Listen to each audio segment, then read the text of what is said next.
The crippling of individuals I consider the worst evil of capitalism. Our whole education system suffers from this evil. An exaggerated competitive attitude is inculcated into the student who is trained to worship acquisitive success as a preparation for his future career. And that quote comes from Albert Einstein. Welcome to Surviving the Matrix, ladies and gentlemen. My name is Maxwell Igan. It's a pleasure to be with you once again, and I'll be your host for the next hour. This show today is going out on American Voice Radio. It's not on the People's Voice television in the UK this week because the station is having 2 weeks holiday.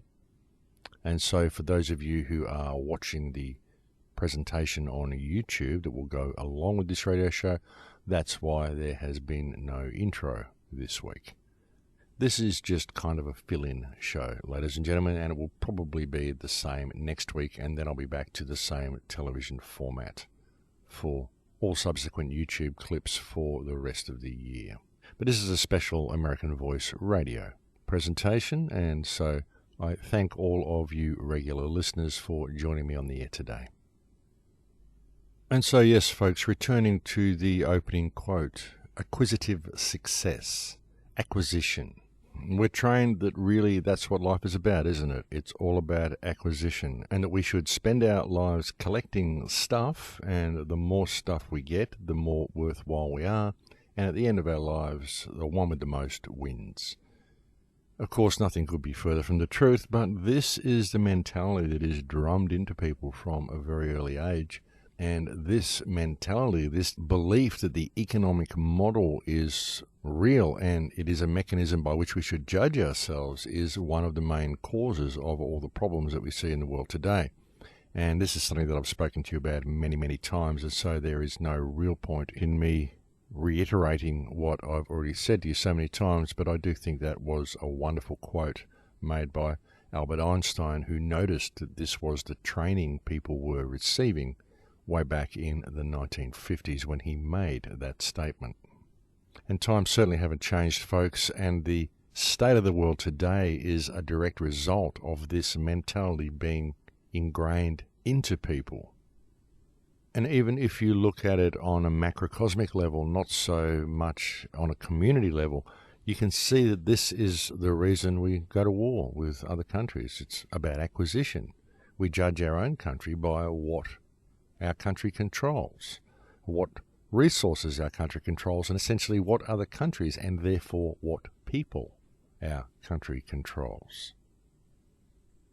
And we do this and we look at things this way and we allow this type of reality to remain around us because we believe it's all about acquisition. We believe we can own things. We believe we can own parts of the planet. Even though we're only here for 50, 60, 100 years, we believe we can own something that's been here for 4.6 billion. That's an interesting concept, really, isn't it? It's all about acquisition. And again, this is what I've spoken to you about so many times when I've said this is what the economic model does. This is what the imposition of money over the mentality of people does. It creates this belief in ownership. And because there is a belief in ownership, it creates a belief in scarcity. And people believe that they're in scarcity if they don't own things, which they can essentially never own anyway. It's just stuff that shares their space with them, but it's not really anything they own. And so it creates this whole vicious circle.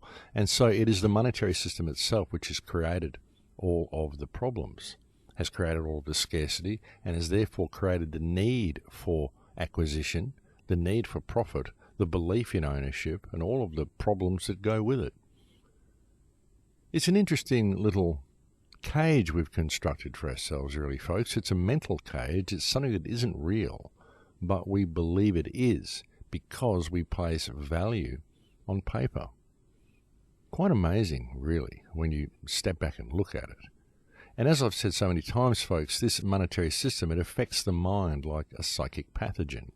And once you superimpose this economic reality, this commercial reality, over someone's consciousness, it's very, very difficult for them to break out of that commercial reality and to see the world the way it really is and the way it could be were it not for the imposition of money over the human consciousness. And it's interesting stuff, money, isn't it? It's kind of like this stuff that we have this love-hate relationship with. We love it, we love to have it. When we don't have it, we hate the fact that we have to spend so much of it on things that we want, and that the cost of living is so high. We hate that we've always got bills, but money itself, we love the stuff because we believe it gives us freedom. We believe it grants us access to the abundance of the world. And we believe that the abundance of the world cannot be accessed were it not via this stuff. And it's a program, ladies and gentlemen. I've spoken to you about this many, many times, but it is. It's a program. And I'm sorry if I seem to be fixated on this topic, but it is one that provides me with an endless source of fascination because I just can't understand why people can't see money for what it is. I mean, I know that we all need money. Everybody knows that we all need money. It's just that people never really seem to ask why. Why do we need money? Why do we have to pay to be alive? How did this situation come into being? Because money is something that people just take for granted. They all know that they have to pay to be alive. They all know that we do need money, but they never ask why. They just take it for granted that money is there, it's always been there, and that's just the way things are.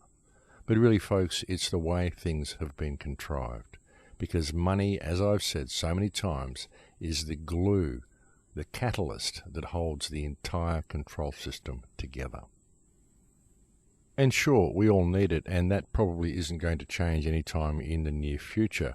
But even though we need it, it would be great if we could just put that aside a little bit in our day-to-day dealings with people and just start to give to people around us a little bit, rather than always putting an economic value on every action we perform for another person. Because sometimes it's just good to give, folks. And in fact, giving is our natural state of being. We are naturally caring, nurturing, giving people. And this is what money has taken away from us. And that's why I think it's important for people to look a little bit deeper when dealing with the people around them, and not always put money at the forefront of their thoughts. As I said, folks, we do all need it to survive. I know I need it to survive, the same as everybody else. But that still doesn't stop me from giving to the people around me and attempting to break down the barriers in my community in that way. I think giving is a very, very important thing. I think it's a very natural thing for us to do, and it is something that this system tries very, very hard to prevent us from doing. They don't want us to have this natural, compassionate attitude to the people around us.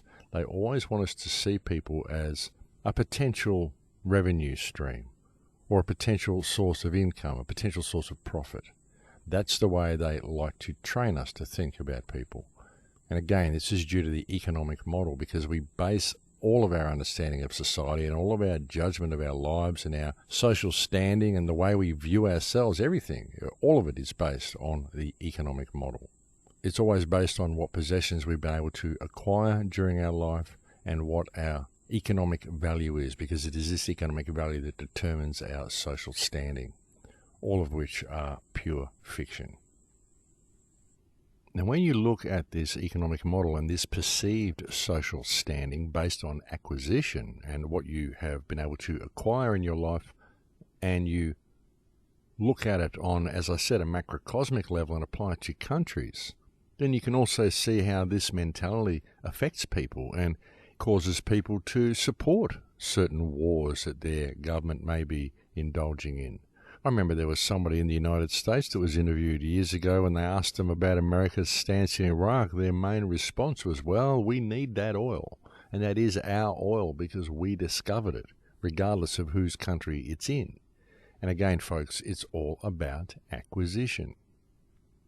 So you can see how this has created a huge problem in the human psyche, and how it is responsible for virtually all of the damage and degradation and destruction and environmental damage and pollution that we see all around the planet. It's all because of this attitude that people have adopted, purely because of this economic system that's been superimposed over human consciousness. And again, folks, it's a program. And not only is it a program, it's also a pathogen. It's a psychic pathogen. It's a psychic parasite that has infected human consciousness and which causes us to continually rape and destroy and pillage the world around us. Simply because under the logic of the economic model, it makes perfect sense for us to do so. And our governments are always talking about economic security as a motivation for so many things they do. I mean, here they're tearing up the Great Barrier Reef and turning it into a gas port in order for economic security that our Prime Minister has told us that our country needs. Of course, when the governments indulge in this type of economic security, it is naturally for themselves and for the corporations that they support. It's never for the people, because they always tell the people that we're going to have to tighten our belts and bring in more austerity measures to get us through these tough economic times. And they say that while they keep running off to the bank with all of the money and the wealth that they are constantly stealing from the people of their various nations. This, of course, being the only purpose of modern governments, ladies and gentlemen, and that is to steal the wealth of the people from right out from under their noses without the people being able to do a damn thing about it, because it is the governments who write their silly rules on pieces of paper and who have the monopoly on violence with their thugs in blue uniform that they get to oppress the people and bully the people and belittle the people and corral and control the people into doing what the government wants. It's just one big crime gang, folks. We're seeing a lot of it here in Australia as well, actually.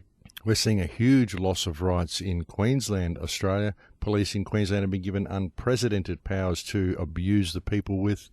Any type of back talk at all to a police officer in Queensland will result in an arrest. If you refuse to answer a question, it will result in an arrest.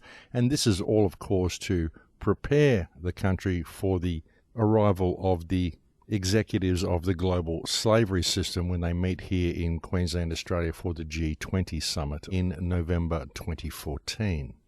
That's, of course, all the G20 summit is, folks, is a meeting of the executives of the global slavery system. And you think about the amount of security they've gone to in Australia, they're virtually going to lock down most of Brisbane and keep people away with extreme prejudice, even though Australia has been disarmed due to the events staged by Howard Magoo and the corrupt Australian government when they massacred a large number of people at Port Arthur many years ago and used the event to disarm the Australian people. So even though the Australian people have been disarmed to an incredible degree, they are still going to lock down Brisbane and bring in this incredible amount of security around the executives of the slavery system that are meeting there simply because they wish to demonstrate to the world that they can do so. And the Australian Prime Minister, of course, as all successive Prime Ministers have also done, just loves to demonstrate to the slave traders that he works for how controlled the Australian people actually are. Because they are, folks. The Australian people are very, very controlled. Australia is, in fact, one of the most controlled countries on earth. You think about the size of this country, we have less people than in Greater New York. We have a country of around about 26 million people, and we are a country of around about 26 million laws as well. And, of course, the more law you have, then the more totalitarian and repressive your government is. That's just the way it goes.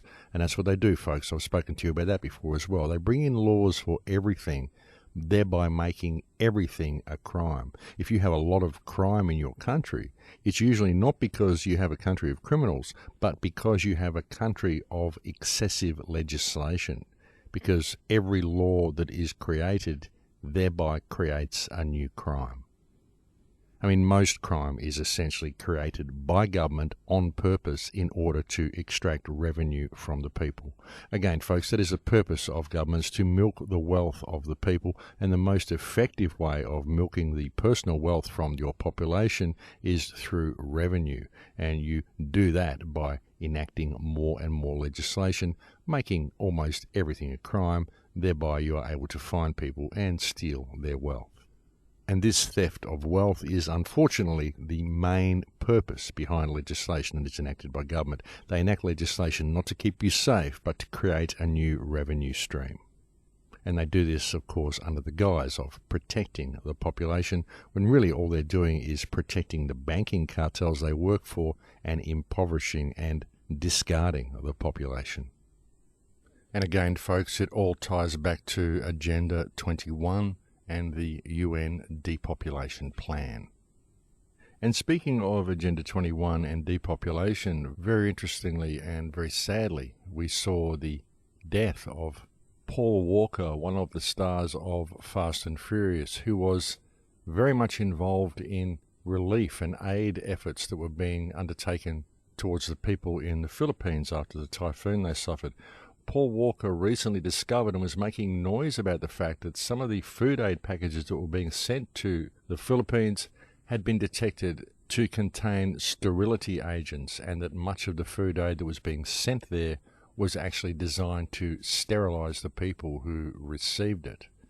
Of course, once he started investigating and going public about this, he had a convenient car accident, as is always the case. And anybody who believes that the recent death of Paul Walker was in fact an accident, folks, well, I would suggest that they look at the similarities between the wreck of Paul Walker's car and the wreck of Michael Hastings' car, which was in fact the same model of car. They look very, very similar. And Michael Hastings, who was a Rolling Stone reporter, of course, recently died while working on another big story that was about to expose government corruption. And yes, folks, it was the same model car, and both cars don't look like they had regular accidents. Both cars actually look like they were very likely exploded by remote control. And I would suggest to you that the reason Paul Walker was killed and essentially assassinated was because of what Paul Walker had uncovered with the sterility program that was being undertaken in the Philippines under the guise of humanitarianism and food aid. But again, folks, this is depopulation according to the parameters of Agenda 21. And everything that this government does in its attempts to bring aid to the people, in inverted commas, and to help impoverished people, in inverted commas, it's always exactly the opposite. Usually they create a situation whereby they are able to go in and bring aid to these people, and the aid itself is aimed at supporting the depopulation agenda. As I've often said, folks, the most important golden rule that one should adhere to when listening to what their government tells them is to never believe one single word of it. Because all these people know how to do is lie, and everything they present to you has an opposite and ulterior motive, meaning, and agenda. And I think that I can safely say that this is without exception, ladies and gentlemen. And I advise people to look very, very carefully at what their government tells them. And when their government tells them that they're not going to do something, you can be sure that down the track you're going to see them do it. That's why they've planted the seed of that even happening in your mind. And that everything they say they're fighting against, they are actually fighting for.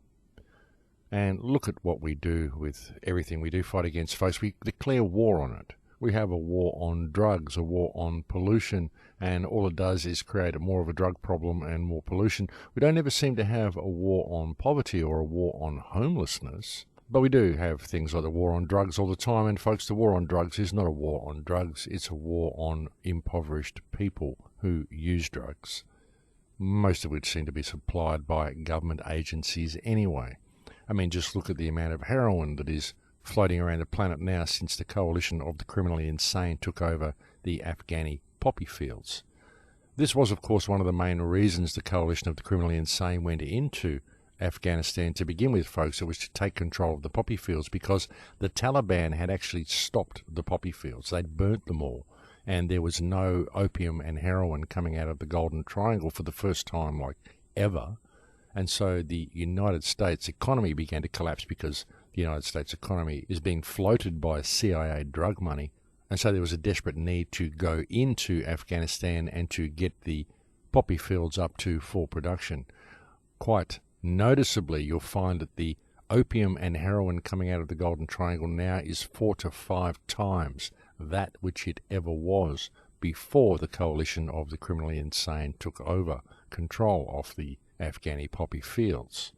That is, of course, the main purpose of coalition soldiers within Afghanistan's borders, folks, is to control the drug trade and to make sure the flow of heroin out of the country does not stop. And this becomes very, very apparent to anybody with any modicum of intelligence who spends any time at all investigating the situation in Afghanistan. It's not about freeing anybody, it's not about saving anybody, it's about drugs and money, folks, as it always has been.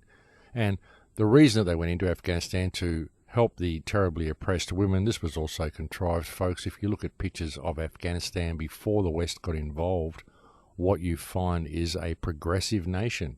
Women dressed the same as women in any other progressive nation.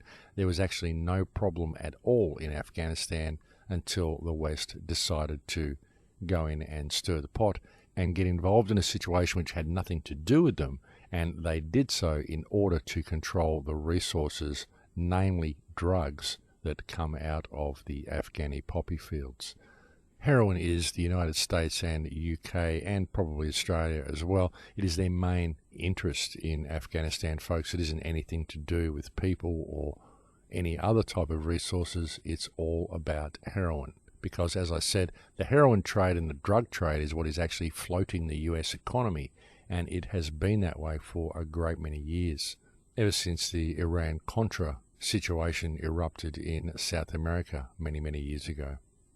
And it has remained that way ever since, only they moved their drug operations away from South America and moved it away from cocaine and moved it to Afghanistan and began to use heroin to float the US economy instead. It's interesting, folks, when you look at it, the people who spout out all of this rhetoric about freedom and human rights and all of the things that they spout out are some of the most oppressive countries on earth. Look at the United States. It's always screaming out about human rights and freedom, and yet the United States has conducted more wars than any other nation in history. It's the only nation to ever use nuclear weapons against innocent people, and it has the largest prison population in history. You look at Israel, always screaming out about oppression and human rights, and yet what it does to the Palestinian people is 10 times worse than what the Nazis ever did to the Jews in Germany, if that even happened. I mean, you can't believe anything they say, so why would we even believe that anymore? And you look at what happens in Israel. I mean, they've got more nuclear weapons, they've got more covert weapons programs, they've got more biological and chemical weapons than any other nation on earth. They're building a wall around their country so that nobody else can get in, and no resources can get into Palestine. I mean, they're letting the people in Gaza Strip virtually drown in their own sewage because they won't allow any parts in there to fix the sewage plants.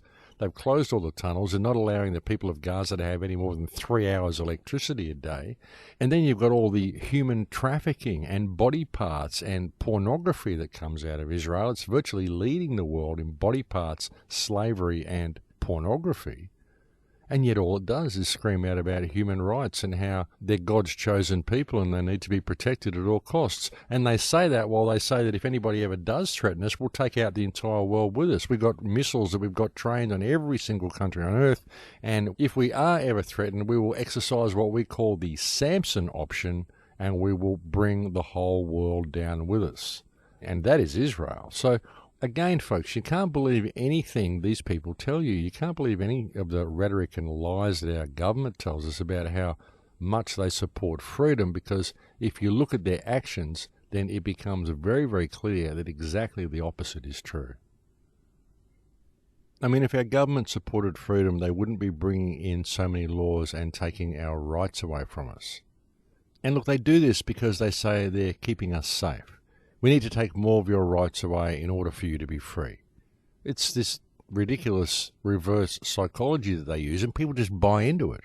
Oh, yes, they're taking more of my rights away. They're removing from me the ability to be anything remotely like a free human being, but it's all in order to protect my freedom. And we just buy into it. And I don't know what it is, folks. Maybe it's the fluoride. Maybe it's the fluoride that makes people just go along with this stuff so easily. I don't know what else it would be, but all around the Western world, all around the planet, we see this incredible removal of human rights happening. We see a lot of people protesting about it, marching in the streets about it, but no one's taking any real action. No one's taking any real community action. They're just, like I said, marching in the streets and protesting and waving banners around and thinking that's going to make a difference. But it's not. What you have to do is not comply with the legislation, folks. When new legislation comes in, you just refuse to do it. Refuse to comply with it. But as I've said so often, you will only get away with that if you have strong communities that are all going to refuse to comply with this legislation. And that's why the focus has to be on community. That's why the focus has to be on empowerment of the individual. That's why the focus has to be on grassroots movements that create ripples that then ripple out into their community at large. And this is something that I hope to address early in 2014 when I launched the Full Circle Project. This is a lot of what I have planned for this coming year, ladies and gentlemen. Grassroots movements which are designed to empower local communities all around the planet. We've got to start somewhere, folks, and where we have to start is locally. Where we have to start is we each have to start with ourselves. And that's what I hope to achieve with the Full Circle Project. I'm attempting to create a project with which there can really be no leaders. It is something that will just be an idea that people can implement in their own communities simply by changing their perspective, really. And that's what it's all about. Because that's what freedom is, folks. Freedom is an idea whose time has come. And it's calling for us right now. It's calling out for us to pay attention. And I think it's time that we did. And that's what I hope to achieve with the Full Circle Project, which I hope to be launching early in 2014. But I think it's break time here, folks. So I'll have to leave it there for now, and we'll go and have a break. Thank you for joining me on the air today. It's always a pleasure to have your company, and I will speak to you again in a few minutes. Thanks for listening. And welcome back, my friends. So yes, before the break I was talking to you about the Full Circle Project. Now, the Full Circle Project, I've had a lot of people asking me about this. I've had a lot of people wanting more information about it. I've had a lot of people who have been writing to me because they've heard me talk about a template that I wish to create. And a lot of people have also been asking me about when the new movie is coming out. And folks, look, I've just returned from Peru recently, and I've got around about 1.6 terabytes of video footage to go through for the new film. And bear in mind here that I'm making anything from a 1 to 2 hour documentary, probably around about 80 to 90 minutes is where I'd like to have it. And I've got 1.6 terabytes of footage to go through. It's all random footage, and there'll be sections of footage which might be 15 minutes long, which contain 2 or 3 minutes of gold in the middle. And I have a mammoth task ahead of me going through this footage and simply categorizing it into A roll and B roll. And there is one person helping me with this, thankfully, the cameraman who I took with me on the trip, and it is going to take a little bit of time to put this together. So any information about the Full Circle Project I will bring to you when I have the information, when I'm able to. Any information about the film I will bring to you when I'm able to, but I really do need to attempt to focus on creating this film for the time being. I'd like to bring it to you by around about March or April if I'm able to, but I have a huge task ahead of me, especially while I am constructing weekly television shows for the People's Voice in the UK. And so I'd ask you to please bear that in mind when writing to me about this, and please understand if I don't get the time to answer your many emails. I literally have about 200 or 300 emails in my mailbox at the moment, folks, and I haven't even looked to see who has been emailing me, so I'd ask you to please just refrain for a little while, and I will bring you information as it comes to hand, as I get a more concrete and coherent plan with which to incorporate into the project.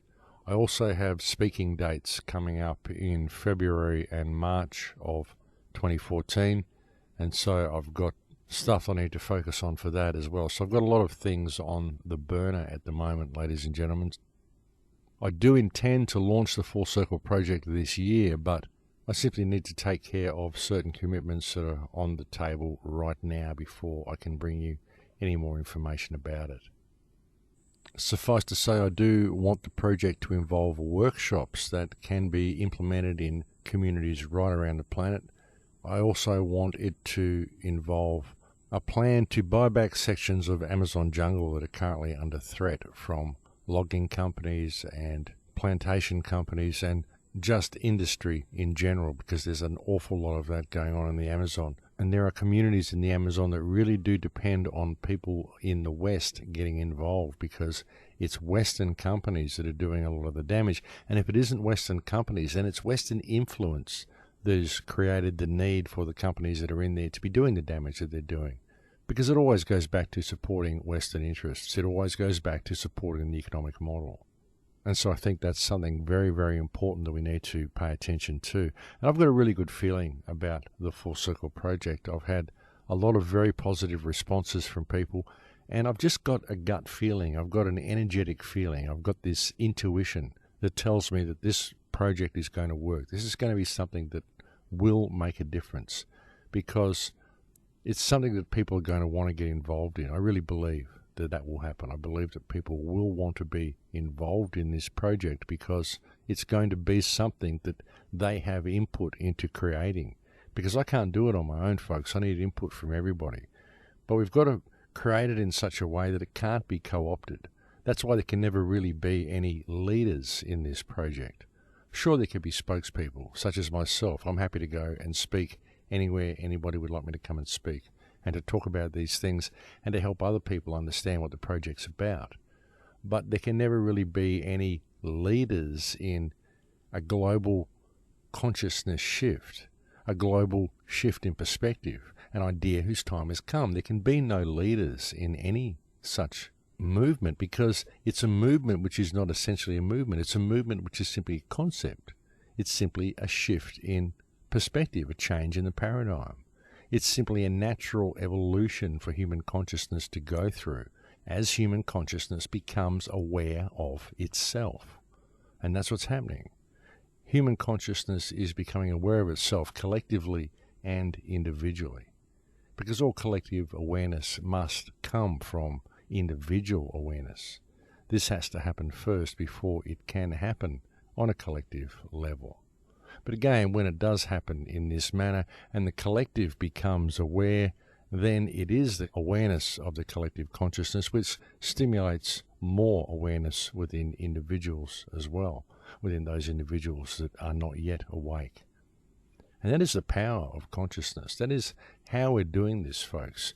Because it started off with just a few people who were awake and a few people who could see a different way the world could be, could see a different idea, a different concept of how reality could function, and began to see through the matrix and began to voice their opinions about how things could change. And it's through people espousing what is essentially common sense, which is all I've done on all of my radio shows. Well, I hope I have. Maybe I haven't got everything right, but I've tried to always bring you a perspective which was rooted in common sense, so that it's really inarguable, some of the points that I've attempted to bring you on the very, very many programs that I've done. I've just been bringing you a common sense, matter-of-fact, black and white view of what the world is. And it's these sort of approaches that have helped wake up the collective. And now that the collective is becoming more awake, it's the change in the energetic state of the collective which is helping awaken those people who are still asleep. So the awakening supports itself, and each side of it supports the other. And as I said, folks, I do feel a very, very positive energy attached to the Full Circle project, and I think people are going to want to be involved. They're going to want to be involved simply because there are so many people who are now waking up, but who don't know in which direction to turn. Everybody wants to do something, but they don't know what it is that they can do. And that's what this project is designed to do. This project is designed, or will be designed, to create a platform whereby people can become involved at a local level in their own community, and yet be involved with other communities around the globe that are also doing the same thing in their community. Thereby, what we create is both local and global at the same time. And most importantly, it's designed to put control and put the power back into the hands of each man, woman, and child who has life and who has a soul and who has sentience. I want the project to be able to put life and put control of life back into the hands of the common people. Because I believe we can do this, folks. All we need is the will to do so and the mechanism by which our will may be carried out. And that's what I hope the Full Circle project will be. I've created a foundation already called the In Lakesh Foundation. I haven't yet got an operational account for the foundation, but that should be up and running within the next week or so. So very soon you will be able to go to thecrowhouse.com and you'll see a link to the In Lakesh Foundation, and you'll be able to make contributions to this foundation if you wish to be involved in the Full Circle project. And I'll speak to you about that at a later date as well. I'll probably leave that until I go back on the air with the television show in the UK as well, so I don't have to repeat myself. But that is something to look forward to. It is something to look out for, and I will keep you posted on how that is coming along. But I think 2014 will be the year that we make a difference, folks. I thought it might have been in 2013, but perhaps 2013 was simply a preparation for the things we are about to achieve in 2014. Well, let's hope such is the case anyway.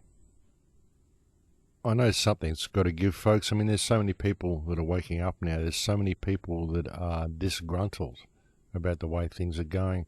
And there's so much about this system that is just making itself obvious now. And some of the situations that humanity is facing, things like Fukushima, the death of the Pacific Ocean that seems to be occurring because of it. I mean, these are things that are really gaining a lot of global attention. Not enough still, but they are gaining some global attention. People are beginning to notice that all is not right. And people want change. Everywhere I go, everybody I speak to, people want change. People that you wouldn't expect to be even interested, remotely interested in this type of information, are now becoming interested in this type of information simply because there's a necessity for them to do so. People are realizing that their world is falling apart around them. They're not satisfied with their social status as a means of measuring themselves anymore. They're realizing that there's more to life than what they thought there was. They're realizing that they've been caught up in a false reality and given false parameters by which to measure themselves and to measure everybody else, and they're starting to realize that something is terribly wrong. But as I said, they just don't know what the mechanism is with which to deal with the situation. And truthfully, and as I've said before, one of the most serious situations we face in all this, of course, is our police forces.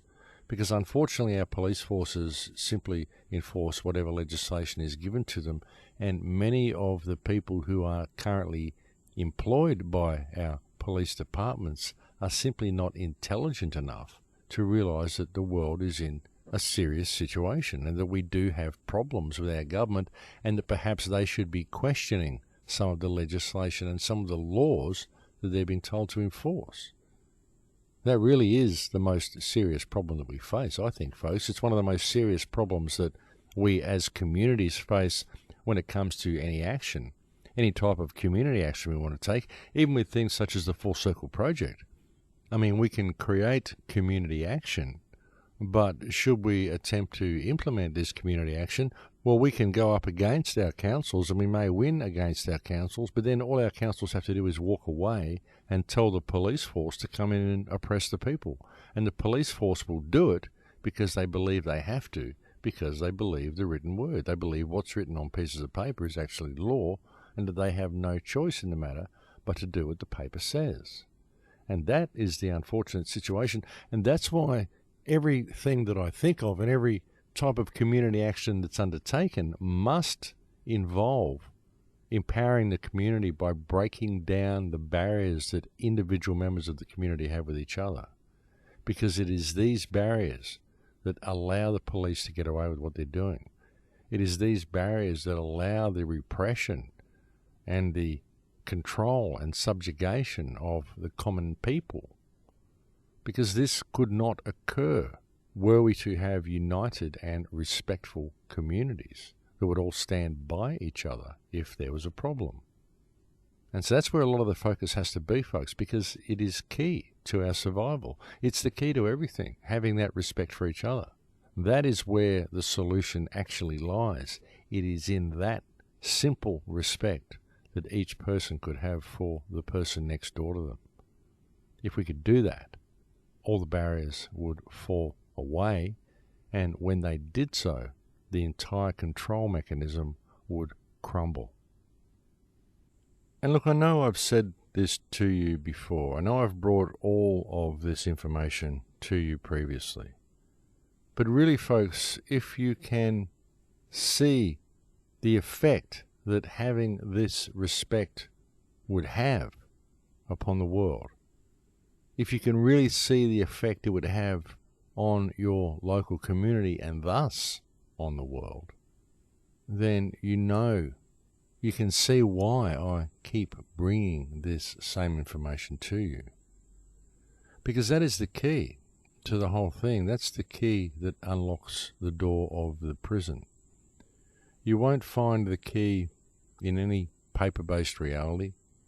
You won't find the key in any forms you fill out, in any declarations that you make, in any letters that you write. You will only find the key to mankind's salvation within your own heart. You'll only find the way out of the prison, the matrix that controls human consciousness, by changing your perspective of what the prison is, by changing your perspective of what you are, and by changing the way you interact with people around you. And this is one of the key ingredients of the economic system, folks, is that it removes that natural respect that is inherent to us all and that we should have to each other from us, because it puts us in a situation where we always function from a state of scarcity, from a perspective of scarcity, and from a state of fear of scarcity, fear of shortage. Everything about our lives is based in fear, fear-based mind control. And this stems from the fact that we are kept in a constant state of scarcity from the very onset of our lives by the imposition of the economic model. And because we have this state of scarcity, then our lives become about acquisition. And it becomes about climbing rungs on the social ladder. It becomes about our stuff.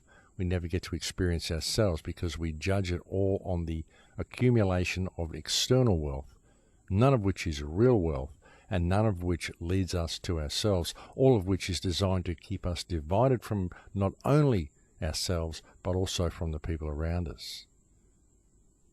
We just have to break out of this. We have to break out of this mindset. We have to change our perspective of what this reality is and change our perspective of what we are, because that's where change will come from.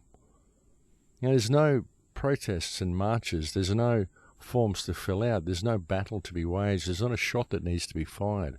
There's nobody who needs to be arrested. There's no revolution that needs to take place. All that needs to take place is for people to change their perspective of who and what they are and change the way they interact with the people around them. If we did that, we'd change the world in a day.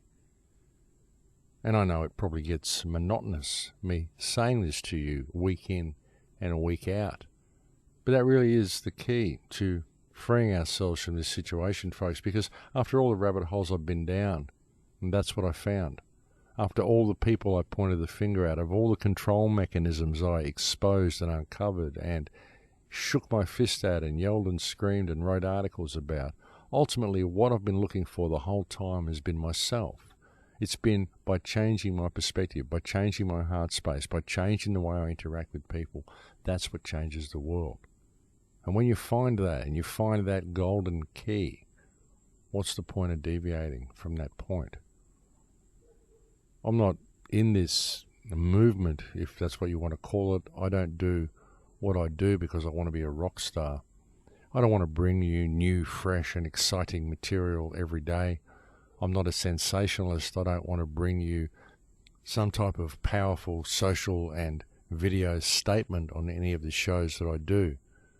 I just want to bring you common sense. I want to bring you my truth. And I want to bring you, hopefully, the mechanism by which you can use to rediscover yourself, because I believe that that's where the answers ultimately lie. It all lies in the individual changing their perspective. And that's all I've attempted to do with these radio shows right from the very beginning, is to help you, hopefully, rediscover yourself, because that's where the answer lies. And why do I do it, folks? Well, it helps me if you rediscover yourself, because I can't move forward until the rest of the world moves forward with me. And I don't wish to rise from the heap. I wish to rise with the heap. I wish to bring all the people with me. And it benefits me if more people wake up. It benefits everybody if more people wake up. But what's important is what people wake up into, what the frame of mind is that they wake up into, and what the action is that they become determined to take. Because once you do become awake, you do become determined to take action. The problem is most people go into the wrong type of action. Most people focus on things like violent revolution. They focus on things such as external activism, which can have its place. I do agree that some protests can be highly beneficial. Some protests can make a real statement of solidarity. It's just that most people expend their energy in the protest, and they think that the protest itself actually did something, when really it is nothing more than a demonstration of solidarity. That's all a protest could ever really be. And what I'm seeing with many protests, in inverted commas, that people have, is they're not moving away from these protests with a concise plan of action to move forward with from that point. They go and they exert their energy in that one day in the belief that they've made a difference by showing the solidarity of their movement, but they haven't. All they've really done perhaps is given confidence to those within the movement that there is solidarity, but they haven't made any difference in addressing the situation that they were protesting about. So we need to have movements or protests that have ongoing action plans from that point. And the action plans can't simply be another protest, because that is not action. That's just protesting. We need to have concise plans that are put in place which will address the corruption of the government, which has created the need to protest. We need to be approaching these people and questioning them on the validity of the legislation they're putting in place. For example, I mean, if someone is coming in and destroying the water table in order to support an economic model, is this not an abuse of power because you're destroying the groundwater in the country in order for your coal seam gas company, and you're telling me I can't protest against it because you've written words on a piece of paper? I put it to you that this is an abuse of power, and what this legislation is essentially a human rights abuse. And that's the sort of approach that we need to start having with these people. But again, this will only happen with respectful communities, folks. But these could all be ground plans and plans of action that we all take after we go to whatever protests we're planning on going to. Personally, I don't think protests achieve anything other than a demonstration of solidarity. And I think they can be counterproductive. But if that's what it takes for people to feel that there is support in their community, then so be it. Let them have their protests. But as I said, folks, always make sure you've got some ongoing action plan that is going to be implemented from that point forward. I think that's an extremely important thing to focus on, and unfortunately it is something that is very much overlooked most of the time. And we do need action, folks. We need ongoing action. We need ongoing grassroots initiatives that are going to empower the community.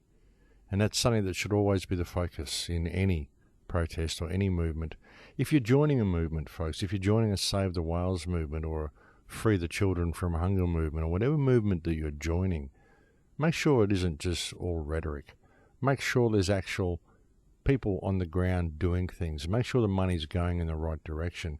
Make sure there's always ongoing plans. Make sure you're not just simply signing a petition or showing up at a meeting and going away believing that you're making a difference. Make sure there is always some type of ongoing initiative that you can be involved in, hands-on, in order to make a real difference, because that's how we're going to change things. There's too many movements which are just designed to funnel attention and funnel resources into the administration of the movement and set these people up for what they want to do and set themselves up in a manner that makes it look like they're doing something, but really they're not. They're just funneling attention into a blind alley and a dead end. And so often this is the case in all of the movements that we see. So often it's the case in all of the Save the Amazon movements that we see. So often it's the case in all of the Save the Children movements that we see. A lot of the aid that was being sent to the Philippines, a lot of the aid that was sent to Africa in certain places wound up on supermarket shelves being sold to the people when it was supposed to be delivered as aid. And so we've got to know what we're being involved in, and it's really good to get involved yourself on a grassroots level and on the ground in any of these movements so that you can be sure that things are happening the way they're supposed to and that the movement is acting in a manner of integrity in all that it does. And too often these movements aren't, folks, and that's what happens when you put leaders in place in a lot of these movements, and that's why I believe the Full Circle Project shouldn't have any leaders. It simply needs to be a new understanding, a new way of thinking, an idea whose time has come. And that's what I hope to create anyway, something that will make a difference. I mean, I've been doing these radio shows now for nearly 6 years. I've been coming onto the air and speaking to you, and I'm beginning to wonder if I am making a difference, and is there not something more that I can do? I mean, a lot of people write to me and they tell me that I am making a difference. A lot of people send me words of encouragement, and I very much do appreciate that. But I still believe there is so much more that I can do if I can somehow involve myself with all of the listeners out there in a personal way and somehow create a shift in the paradigm that can ripple out through the community at large in this world. Then we can collectively make a difference. That will lead to a global shift in consciousness, and I think now's the time to do it. But look, we're getting very close to the end of this show here, folks, so I'm going to have to leave it there, I think. There will be a link that appears on the website soon to the In Lakesh Foundation. You'll be able to contribute there once that link does appear. At the moment, if you are able to contribute to thecrowhouse.com or make a donation to the website, there is a link there to the Send a Smile Foundation, who are handling donations for me at the moment, and it would be very appreciated if anybody can make a donation. I've depleted all of my resources on getting all the footage that I can so that I can make this film and give it to you for free later in the year.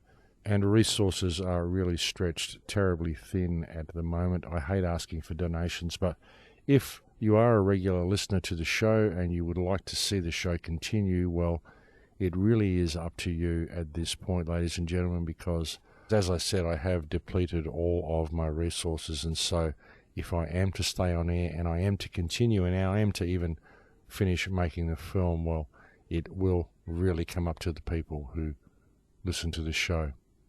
And I thank anybody who ever has made a contribution very much for their help over the years, and hope that some people can do the same now. But that is it for me, folks. I'm about out of time. It's been a pleasure coming onto the air and sharing this time with you today, as it is every week. Remember that I will be back on television in the UK in about 2 weeks' time. I think it's January 3rd or January 6th that I go back on air in the UK.